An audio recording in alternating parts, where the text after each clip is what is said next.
네, 오늘은 사람의 시선이 아니라 하나님의 시선으로 라는 제목으로 하나님 말씀을 받겠습니다. 사람의 시선이 아니라 하나님의 시선으로 라는 제목으로 하나님 말씀 받겠습니다. 좌우옆 사람과 인사 나누겠습니다. 잘 오셨습니다. 잘 오셨습니다. 잘 오셨습니다. 이제 여름이 된 것 같아요. 좀 시원하게 입으신 분들도 계시고, 또 어떤 분은 머리도 하시고, 또 어떤 분은 또 이것저것 이렇게 바뀌기도 하신 것 같아요. 보기 좋습니다. 반갑습니다. 그리고 사랑하고 축복합니다. 여러분, 우리의 삶을 돌아보면 우리의 삶 가운데서 계속해서 반복되어지는 것들이 있습니다. 그리고 생각나는 단어 하나가 있습니다. 우리는 비교의식과 비교라는 그 단어로 살아가는 경우가 참으로 많이 있는 것 같아요. 어릴 때는 어떻습니까? 공부로 사람들과의 그 다른 또래의 친구들과 비교를 당하기도 하고요. 어떤 사람은 운동으로 그러고요. 또 대학 가면 학점으로 비교를 당하기도 하고요. 어떤 과를 가느냐, 어느 학교를 가느냐, 그렇죠? 그리고 졸업하면 취업으로 비교를 당하게 됩니다. 직장 가면 뭘로 비교를 당합니까? 연봉으로 비교를 당하기도 하죠. 결혼할 나이가 되면 또 비교하기 시작하죠. 누군가는 좋은 회사에 들어가고, 누구는 결혼했고, 누구는 사업이 잘 되고, 누구는 집을 샀다는 이야기가 들려오는 경우가 많이 있습니다. SNS를 보더라도 참 친구도 오랜만에 보는 친구들, 이제는 한순간에 보면 한순간에 그냥 하나로 인해서 예전에 그냥 또래, 같은 지역, 같은 곳에 있는 사람들만 만났지만 이제는 세계를 뻗어서 SNS라는 그 인터넷이라고 하는 그것을 통해서 어떻게 살아가는지를 단번에 볼 수 있고 어느 정도 알 수가 있습니다. 그러면서 우리는 비교의식이 또 우리의 마음속에 꿈틀대기 시작하죠. 어떤 사람은 낙담이가 찾아와서 낙담되기도 하고, 어떤 사람은 또 이런 생각을 합니다. 나는 왜 아직도 이러고 있지?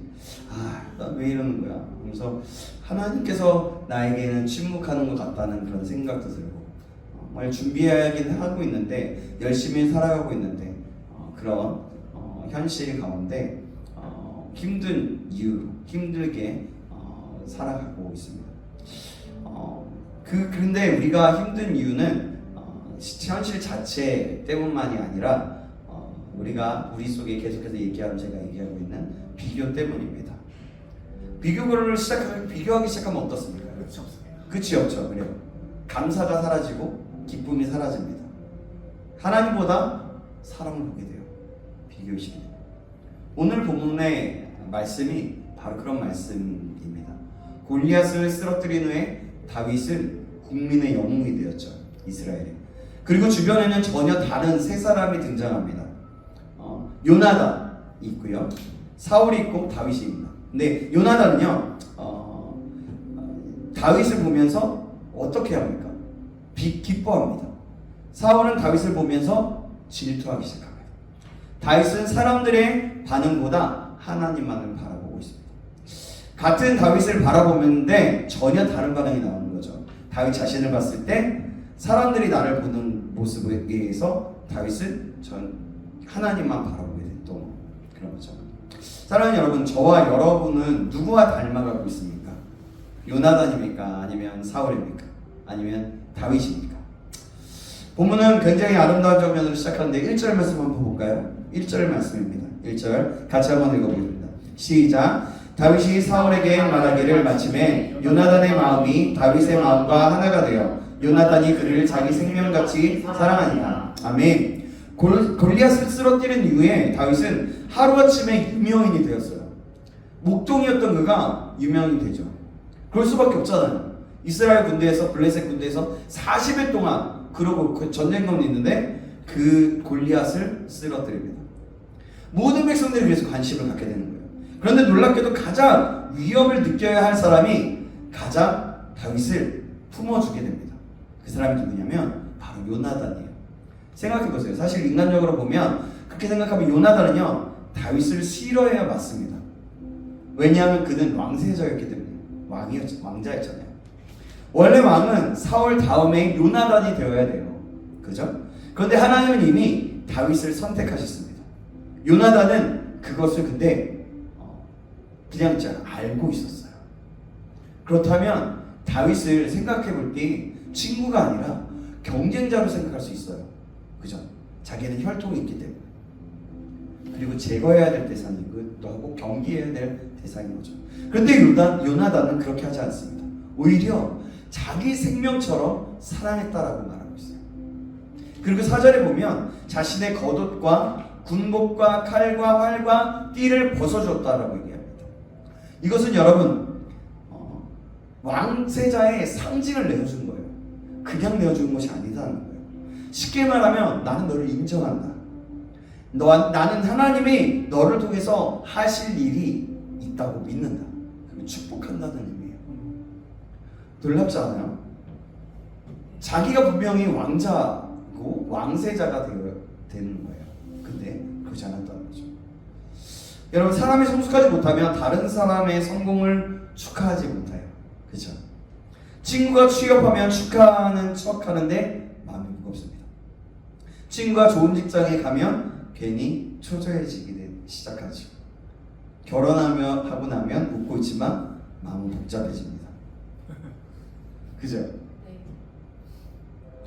그래요? 결혼하셨잖아요. 네. 결혼하기 전에 그렇죠. 같이 교회를 다니던 친구가 리더가 되고 차양팀장이 되고 사람들에게 인정받기 시작하면 괜히 마음이 불편해져요. 그렇지 않습니까? 근데 왜 그렇습니까? 그게 악하기도 하고요. 사람을 동역자가 아니라 경쟁자로 보기 때문에요. 그게 비교의식의 시작입니다. 그래서 축복할 수도 없는 거고 그를 사랑해 줄 수도 없는 거고 함께 기뻐할 수도 없는 겁니다. 비교 때문에. 그래서 마귀는 공동체를 무너뜨릴 때 언제나 비교의식을 심어놓게. 왜 쟤만? 나는 이렇게 열심히 했는데 왜 쟤만 잘 돼? 왜 나는 아니지? 하나님은 저 사람을 왜 더 사랑하시는 거예요? 내가 볼 때 쟤는 아무것도 아닌 것 같은데 뭐 이러는 거죠. 우리는 좀 덜 그런 것 같은데 아닌가요? 저 사람이 했으면 좋겠어. 저 사람이 했으면 좋겠어. 그렇지 않나요? 근데 그런다는 거예요. 그런 거죠. 근데 그러면서 공동체가 하나씩 조금씩 무너지기 시작한다. 그런데 하나님의 나라의 원리는 다릅니다. 하나님은 경쟁시키는 분이 아니라 함께 세우시는 분이세요. 함께 지어져 가게 만드시는 분이에요. 생각해 보십시오. 요나단이 없었다면 다윗은 얼마나 외로웠을까요? 나중에 사울에게 쫓길 때도요, 광야에서 도망다닐 때도요, 다윗을 찾아와 위로하고 믿음으로 함께 붙들어준 사람이 바로 요나단이었어요. 그래서 그렇게 깊이 사랑한다라는 표현이 요나단과 다윗 관계에서 그렇게 나오고 있어요. 여러분, 진짜 위대한 사람은요, 혼자 높아진 사람이 아니에요. 다른 사람을 세워주는 사람이 진짜 높은 사람이에요. 예수님도 제자들을 세우셨습니다. 그죠? 바울도 어땠습니까? 자신이 다 하지 않고 디모데를 세워서, 어린 디모데였지만 디모데를 세워서 자신의 사역을 함께 감당할 수 있도록 해줬잖아요. 바나바는 어떻습니까? 바울을 세웠어요. 하나님 나라의 역사는 언제나 사람을 세우는 사람들을 통해서 이루어졌어요. 그래서 여러분, 저는 소망하는 게 있어요. 처음부터 우리 신창교회 왔을 때 우리 신창교회 청년부 한 사람이 세워지기를 소망했었어요. 그리고 지금도 마찬가지입니다. 제가 그렇다는 게 아니라 하나님의 원리를 알기 때문에 이렇게 그러고 싶은 거예요. 그리고 우리 신창교회 청년부가 더욱더 하나님 앞에서 진리 안에서 자유케 되고 하나님의 영광을 바라보는 그런 우리 공동체가 되기를 소망하고 있게 되는 거죠. 여러분, 근데 혹시 지금 여러분 곁에 하나님께서 세우고 계신 다윗과 같은 사람이 있으십니까? 그런 사람이 있다면 시기하지 마시기 바랍니다. 그 사람을 밀어내거나 그 사람을 판단하거나 그 사람의 어떤 모습을 바라보지 마시기 바랍니다. 하나님께서 그 사람에게 주신 은혜를 함께 기뻐해 주십시오. 왜냐하면 다른 사람을 축복할 줄 아는 사람에게 하나님은 더 큰 은혜를 맡기시기 때문에 그런 거예요. 그리고 우리도 누군가의 요나단이 되어야 합니다. 서로 경쟁하는 청년들이 아니라, 우리가 아니라 서로를 세워주고 서로를 응원해주고 축복해주는 청년들, 우리가 되어야 된다는 거예요. 그리고 그들을 위해서 서로 꿈꿔주고 기도해주고 세워줄 수 있어야 된다는 거죠. 그런 공동체 위에 하나님은 놀라운 은혜를 부어주시는 거예요. 우리가 생각할 때 아무것도 아닌 것일 수도 있는데 하나님 보시기에는 가장 큰 것으로 세울 수 있다는 것입니다. 그리고 본문의 분위기는 5절 이후에는 급격하게 달라지는 것을 보게 됩니다. 다윗은 맡겨진 일을 너무나 잘 감당하게 돼요. 5절 말씀 한번 볼까요? 우리 같이 한번 읽어보겠습니다.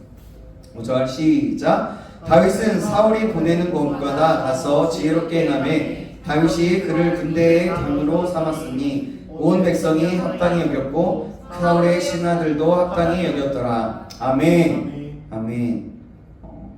여기서 눈여겨볼 표현이 있는데요.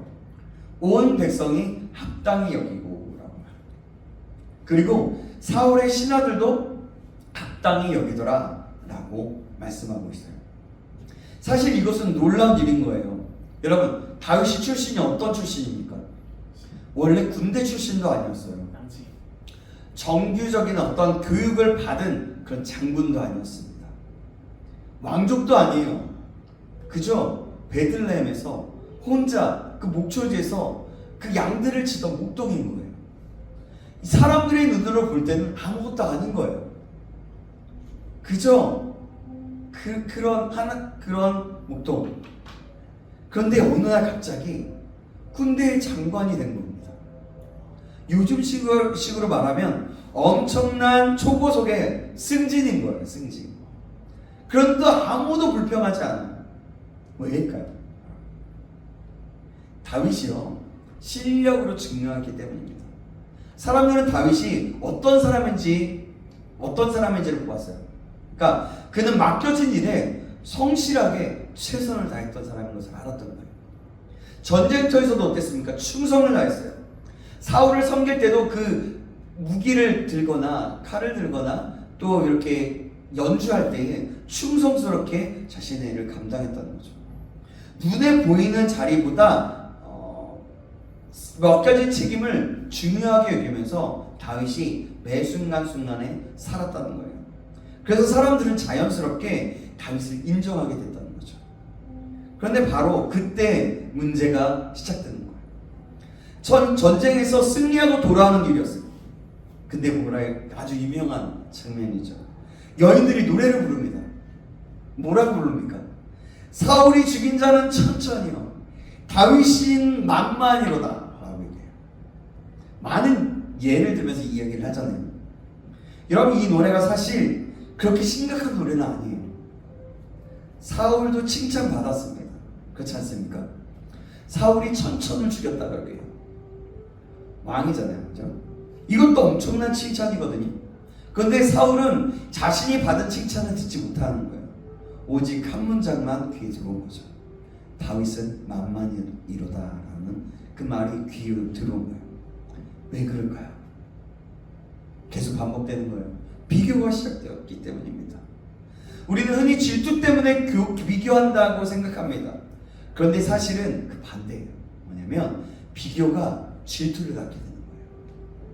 비교하기 시작하면 질투는 너무나 자연스럽게 따라오게 되는 겁니다. 여러분, SNS를 보다가도 그렇지 않습니까? 처음에는 그냥 봅니다. 그런데 어느 순간 비교가 시작되는 거예요. 아까 얘기했잖아요.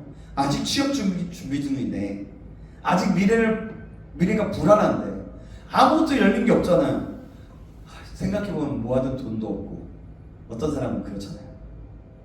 그러다 보면 마음이 무거워지게 되는 거죠. 그리고 어느 순간 하나님께서 내게 주신 은혜보다 남에게 주신 은혜만 더 크게 보이기 시작한다는 거예요. 그때부터 감사가 사라지고 불평이 우리의 마음속에 들어오기 시작하는 거죠. 평안한 가운데 있었는데 그 평안이 사라지고 조급함을 갖게 되는 거예요. 열등감을 갖게 되는 거죠. 기쁨이 사라지는 거예요. 바로 사울이 딱 그랬던 거예요. 사울은 이미 왕입니다. 그렇지 않습니까? 사람들이 부러워할 모든 것을 가진 사람이었어요. 권력도 있었고요, 명예도 있었고요, 군대도 있었고요, 재산도 있었습니다. 그런데 행복해하지 않아요. 왜냐하면 자기보다 잘 되는 한 사람이 보였기 때문인 거예요. 사실 부러워할 필요가 전혀 없는 거예요. 다 가졌잖아요. 여러분, 질투의 무서운 점은 가진 것을 못 보게 만드는 거예요. 사울은 왕좌에 앉아 있었지만 불행했습니다. 왜냐하면 다윗이 보였어요. 다윗의 그 칭찬받는 그 모습, 인정받는 그 모습이 보이기 시작합니다. 반대로 감사하는 사람은 부족한 것이 있어도 행복해합니다. 왜냐하면 하나님이 보이기 때문입니다. 9절은 사울의 상태를 아주 적나라하게 보여주고 있습니다. 자, 9절 말씀 한번 볼까요? 짧은 말씀인데요. 제가 읽겠습니다. 그날 후로 사울이 다윗을 주목하였더라. 여기서 주목하였다라는 말은 단순히 바라봤다는 의미가 아닙니다. 계속 주목하고 계속해서 감시했다는 거예요. 말하자면 이런 거예요. CCTV를 틀어놓고 CCTV를 바라보면서 다윗이 뭐하고 있나 다 본 거예요. 이런 거예요. 이렇다고 볼 수 있는 거죠. 사울의 관심은 더 이상 하나님께 있지 않았던 거예요. 오직 다윗에게 있습니다. 기도하지 않아요. 회개하지도 않습니다. 하나님을 찾지도 않습니다. 그저 다윗만 바라보고 있는 거예요. 그러자 결국 마음이 병들기 시작합니다. 사랑하는 여러분, 비교는 신앙생활에서도 일어나게 되어 있어요. 야, 이러는 거죠. 왜 저 사람은 기도 잘하지? 왜 저 사람은 저렇게 은혜를 잘 받는 거야? 그리고 왜 저 사람은 세움을 받아서 쓰임을 받는 거야? 사람들에게 인정받고 막 은혜 받았어. 찬양인도 너무 짱이야. 너무 좋아. 이러는 거죠. 그렇게 심지어 교회 안에서도 이렇게 비교가 시작될 수 있다는 거예요. 그러나 하나님은 우리를 여러분 복제품으로 만드시지 않으셨어요. 하나님은 다윗을 다윗으로 만드셨고요. 요나단을 요나단으로 만드셨어요. 효범이를 효범이로 만드셨고 예나를 예나로 만드셨고 저를 저로 만들었어요. 베드로도 요한도 마찬가지. 하나님께서 여러분을 향해 가지고 계신 계획은 옆 사람의 계획과 달라요. 그래서 신앙은 결국 비교가 아니라 부르심의 문제예요. 저 사람은 왜 저렇게 되었을까? 그런 것보다 더 중요한 질문은 하나님이 나를 어디로 부르시고 계신가? 어떻게 쓰시길 원하시는가? 이게 중요하다는 거예요. 이 정체성과 이 부르심 가운데 있을 때 우리의 정체성, 우리의 생각들은 흔들리지 않게 됩니다.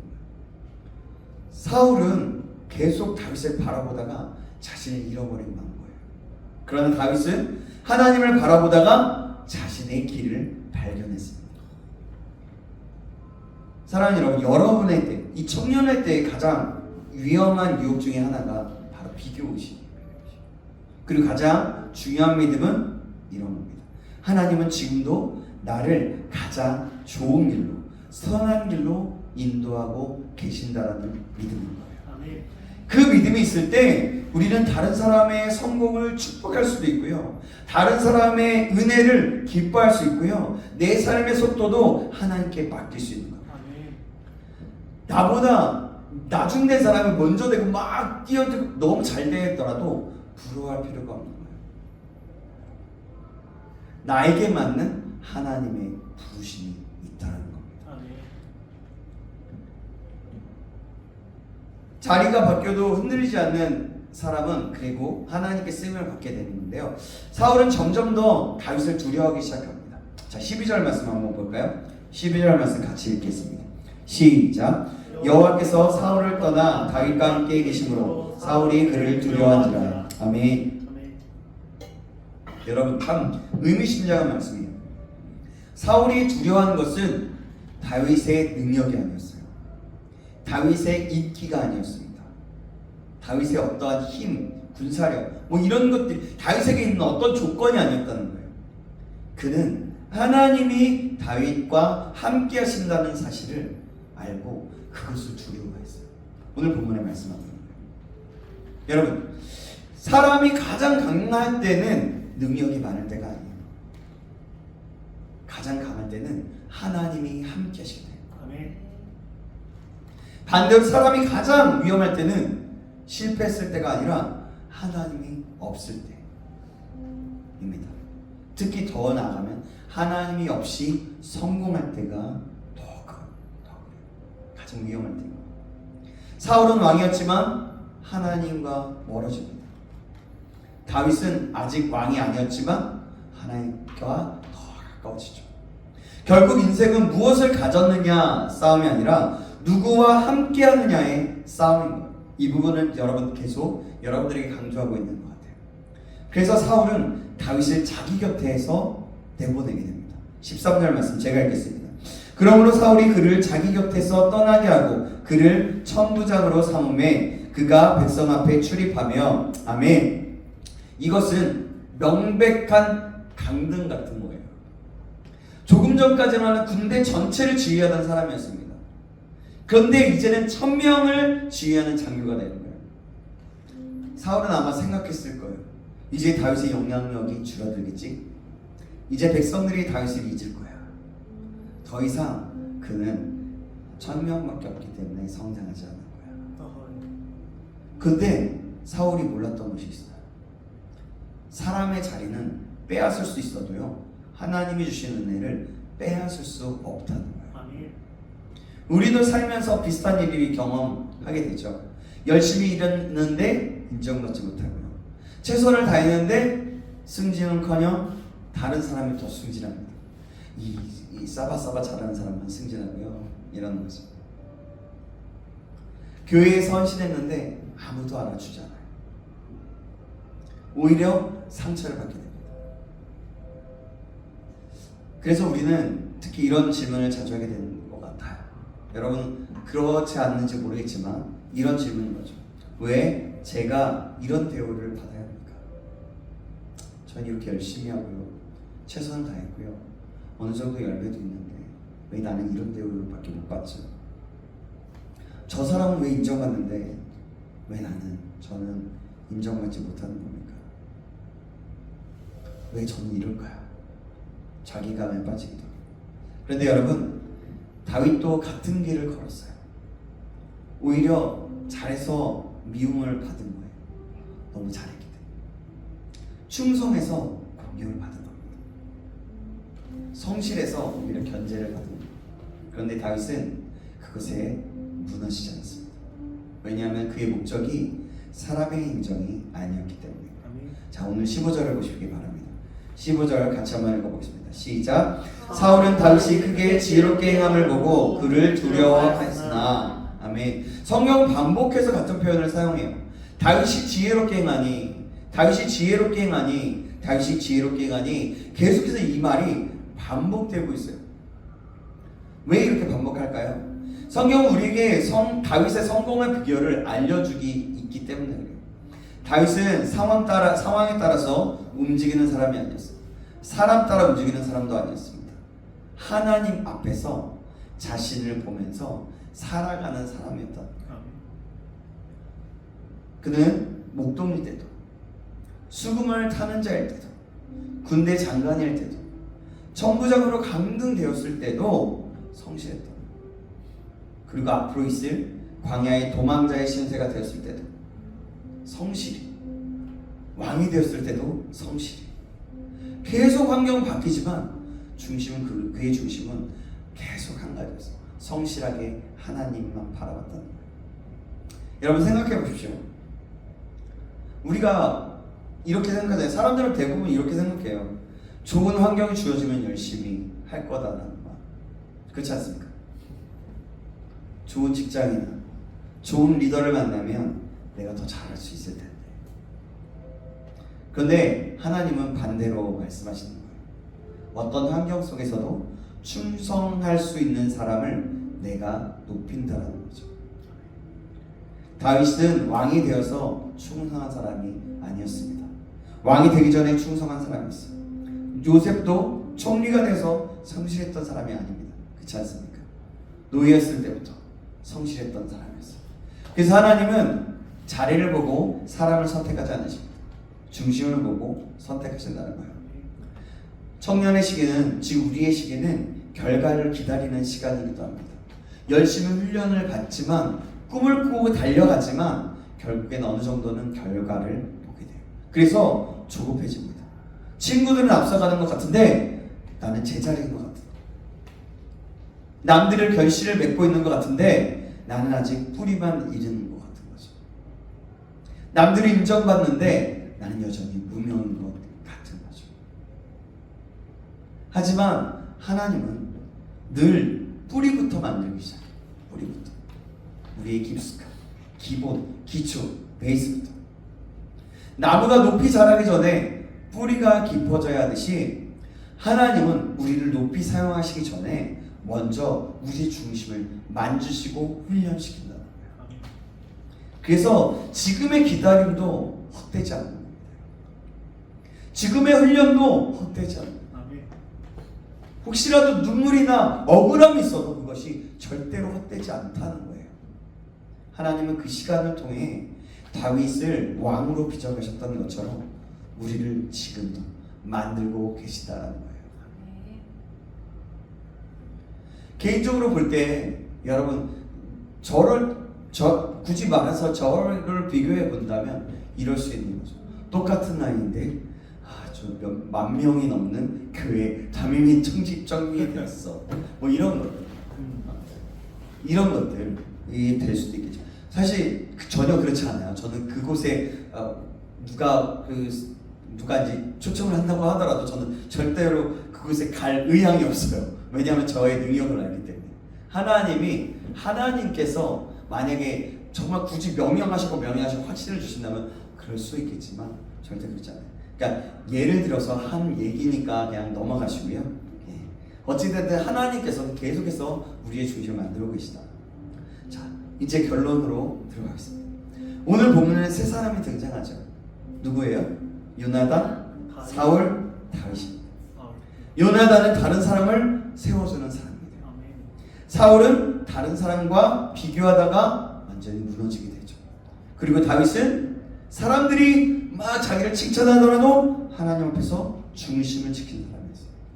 여러분 어떤 사람으로 살아가고 싶습니까? 요즘 세상은 계속해서 우리를 비교하게 만들잖아요. 더 빨리 가고, 더 빨리 성공하고, 더 인정받고 그러면 된다.